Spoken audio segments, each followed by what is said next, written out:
Hello, Pistons fans. David Mayo from MLive here from inside someone's locker room, maybe the officials, I'm not sure, here at Quicken Loans Arena, where tonight the Detroit Pistons are 107-90 losers to the Cleveland Cavaliers in the second game of their best-of-7 first-round Eastern Conference playoff series, now down 2-0 in that series. And this time, not much like Game 1 in a lot of ways. The supporting cast much more viable for the Cavaliers tonight. Kevin Love, Kyrie Irving, and LeBron James, who combined for 81 points in Game 1, have 65 points combined in Game 2, as J.R. Smith and the three-point shooters have a lot more to say about the game tonight. 23 pointers by the Cavs, ties an NBA playoff record achieved 3 times previously. 7 of those three-pointers by J.R. Smith puts the Pistons in an 0-2 hole as they take this series back to Detroit.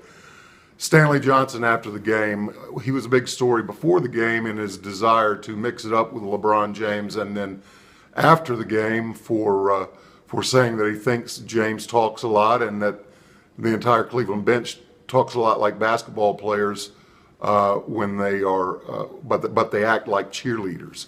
Kind of incendiary words from the young guy. You can make up your own mind where you think this is the right time to say them. You have to like his pluck.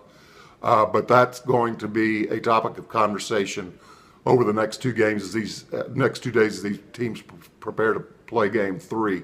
The bigger problem is certainly not Stanley Johnson on the bench. It's the lack of production from Steve Blake, who has 0 points in the series, had 0 assists in Game 2, and has really struggled with any double team that Cleveland throws at him, to the point that the Pistons might actually have to consider using Spencer Dinwiddie some as backup point guard. It's just Blake hasn't been able to do much of anything in the series for Detroit.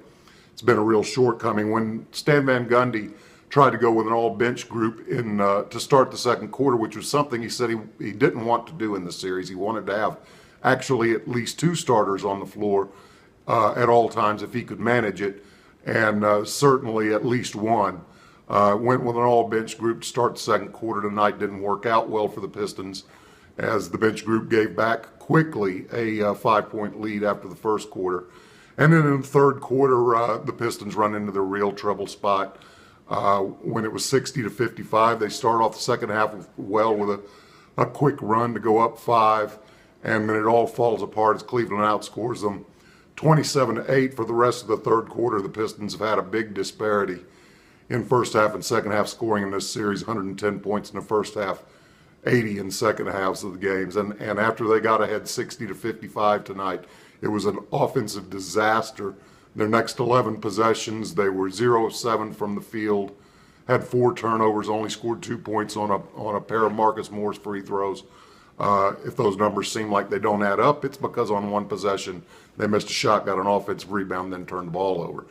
Just not a good third quarter for the Pistons. They got roughed up again in the second half. They get some home cooking now. They go home.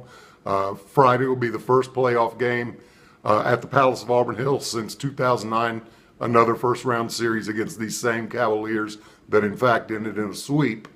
But it's a big moment for Detroit. Haven't seen a playoff game in 7 years in the Palace. So that's what we have to look forward to next with this growing team as they try and extend this series somehow, not get swept in 4 games as many have predicted.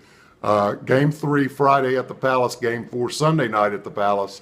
That's when I'll rejoin you for Game 3, 7 p.m. Friday from the Palace of Auburn Hills.